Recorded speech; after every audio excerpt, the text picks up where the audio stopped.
Well, hello, everybody. Welcome to This One's Dedicated To.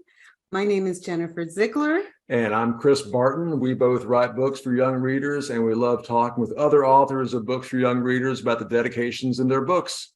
And that's what This One's Dedicated To is all about. And today we are so pleased to have with us Heather Bouwman, who writes under H.M. Bouwman, who is here to talk about her new excellent book, GOSSAMER SUMMER. Welcome, Heather. Hi, Heather. Thank you. Thank you for having me. So GOSSAMER SUMMER has a two-part dedication. Would you read the first part of that dedication out loud for us, please? Sure. As with all stories, this one is for G and R, you builders of fairy gardens and curators of creepy fossil collections and tellers of strange tales. So as with all stories, does that mean that these two have already had, they've been the recipient of at least one dedication already? Yes, they're my two kids, and I make a practice both of not putting their names in the books to protect their privacy a little bit. But I also have dedicated all of my books to them along with other people, but they're always the first dedication. This is old hat for them. So yeah. All of the folks for whom this is a new deal. Yeah. So that brings us to the second half of the dedication in GOSSAMER SUMMER. Would you mind reading that aloud? Sure. But even more, this book is for my three beloved sisters, who are not very much like Maisie, Bee, and Amy, except for the constant and beautiful feeling of us standing together against the world and the thing about the commidge.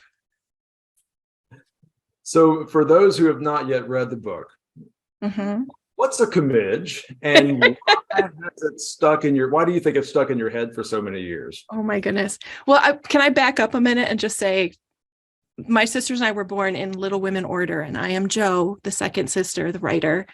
So that has always been with me my whole life, this identification with Jo and Little Women.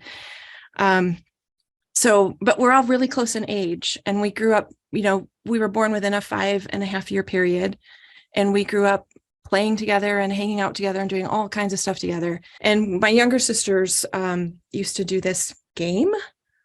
It's hard to even call it a game because there's literally no point to it, but they would lie on the floor and they would put up their feet and put their feet together. So they would, put one set of feet together and say, this is a castle.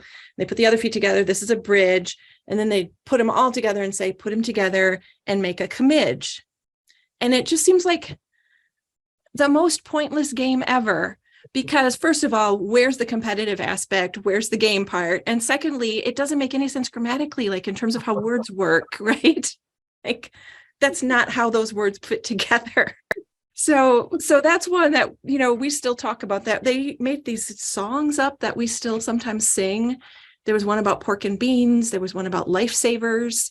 They had these little songs that they would sing incessantly in the car. So we'd go on a road trip and you'd hear this song for 3 or 4 hours, until it's, you're my age and you still remember all the words. And that didn't make it into the book. Those did not make it into the book. No, but the commidge did. And actually when the book sold, I took a screenshot of that page and sent it to my sisters and said, guess what book just sold? And they were all horrified. They were like, did you write a memoir about us? And I was like, no, it's just this one page. Well, that kind of brings us to my next question. So beyond the commidge, this isn't a memoir, but what other, I'm sure there's a lot of truth in it because you write so authentically about sibling relationships. And I'm wondering, what else did you pull from real life, be it details or emotions or anecdotes? As far as my sisters and my life, I didn't pull a lot, except I do think I know a lot about how sisters get along with each other based on our relationship.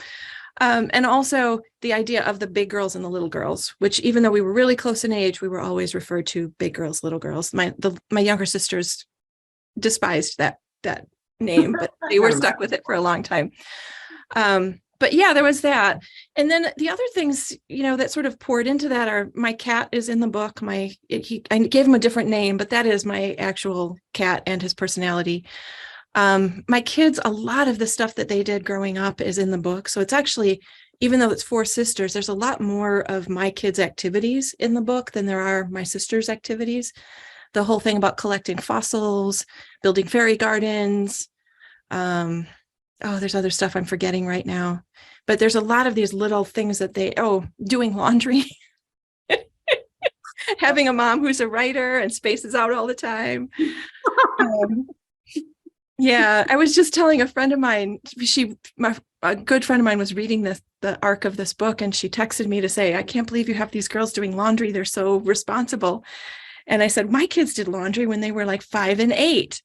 Of course, they also broke the dryer because they fell on the door by accident. So, there's give and take there, I guess. Right. Responsible. And yeah, there's that. And my older son used to call when he was really young, he was obsessed with bones for a while, but he would call skeletons bone men. So he would talk about bone men and bone birds. And like, for some reason, the word skeleton just didn't compute for him.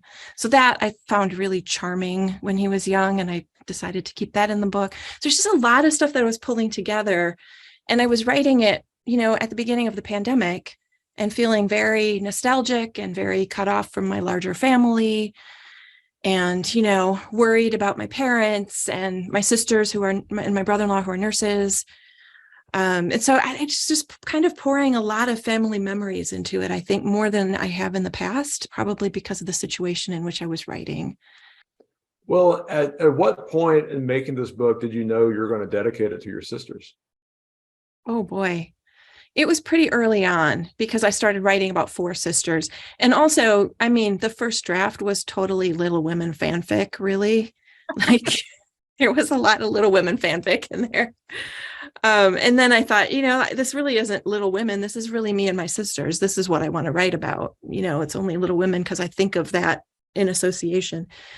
So then I started really bringing in more deliberately and thinking about my relationship to my sisters and what it means to have a sister and what it means to have a friend. And a lot of that book is about like how the people you really are close to and love, your sisters, your good friends, can bring you through terrible tragedy, right? Can help you through grief and help you to more joy in your life. This dedication, I felt like, meant more to me than some of my other books. Not that the other ones didn't mean anything, but this one is so closely tied into the book. Mm-hmm. Whereas with other books, I was sort of like, oh, I have a new niece. I should probably dedicate it to her, right? Things like that. I'm always dedicating it to family members. But this one really felt like this belonged to my sisters as much as it belonged to my kids.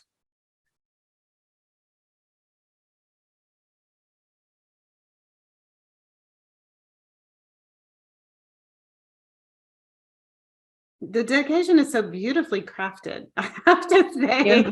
I'm going to need to raise my game. Thank you. Yeah, well, I hope what happens is people don't read the dedication and then they're like disappointed with the book afterwards.